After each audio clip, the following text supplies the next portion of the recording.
benefiting the state. We've seen that. Actually, if the Conservatives want to be successful, then they need to maybe introduce some more spending, which is actually what benefited Johnson back in 2019. However, those promises haven't come fruitful, and that's why I think people have become, or I've seen the Tories as untrustworthy since they've limited public services. One of the key issues in the general election was the drastic waiting lists, which have been the worst in history for this country. And I think public services are really one of the issues that the right need to focus on instead of focusing on just privatisation. That's why I think a synergy and choosing the ideology that's right for the country rather than what's right for the party. Right, okay.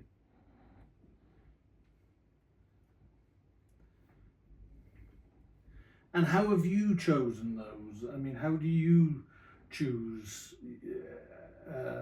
there's solution A or there's solution B. There might be solution A, B, C, and without that sort of bedrock of an ideology, how do you then pick? So, one of the things I very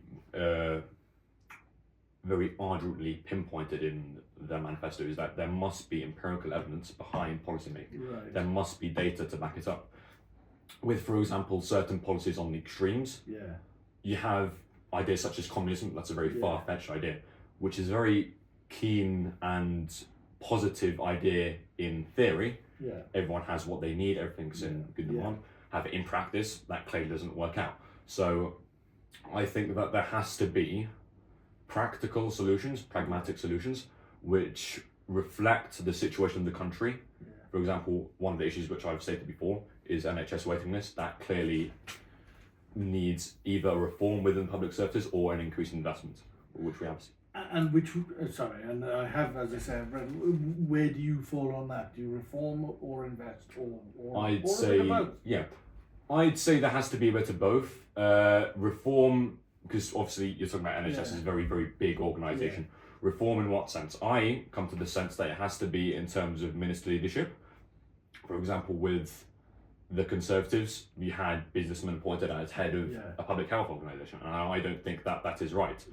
As I stated in the manifesto, we have one of the slogans is that they are elected by professionals for professionals, elected by the NHS for the NHS, for the needs of the NHS. And I think in terms of leadership, there has to be reform, and there also has to be a very large increase in investment, which I have fully stated, and it's fully cost and fully funded. Yes, I mean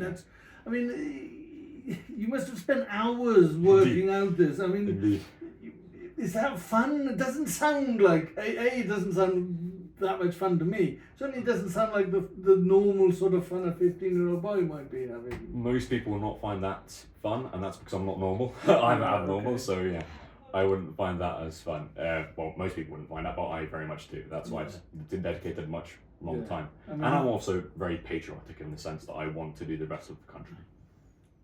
And how long did it take you? So from beginning to end, it was around half a year, so 6 months. Wow, okay.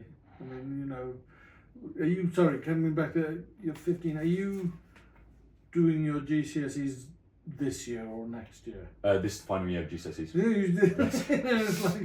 It's like, somebody might be saying, you won't be spending your time.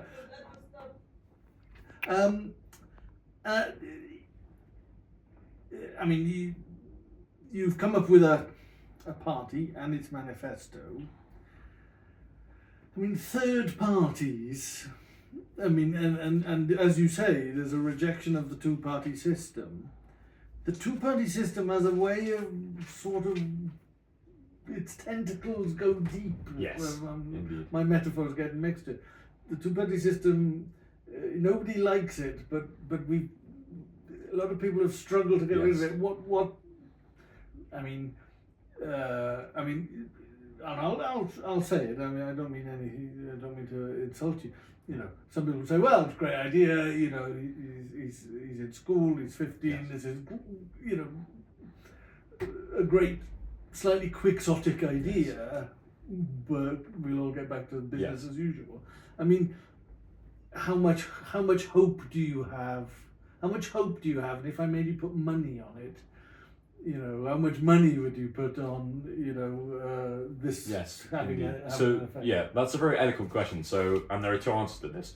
One of the answers is looking at it from a purely political perspective of current or political perspective, in that it mirrors the unstable and rocky climate of the 1930s. That era where moderates fall out, extremism comes in, and there's a sort of rejection of the two-party system as it is now.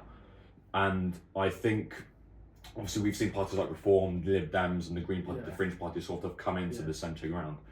And I think, in terms of Nexus Party being a party, I think that if I had to put money on it, I put a very small bet, maybe £10. But in terms of being a paradigm for parties to follow in the centre ground, I think that would be more realistic if the next ideology was to come into power. For example, you look at the Conservatives; they have taken like an ideology which is conservatism. If you look at let's say, the Communist Party of Russia, that was a new ideology at the time. It's spread across the world. I'm not saying that it's like communism. No. Yes. But it's a brand new ideology. Brand new idea. I mean, it's sort of like, I mean, there's all sorts of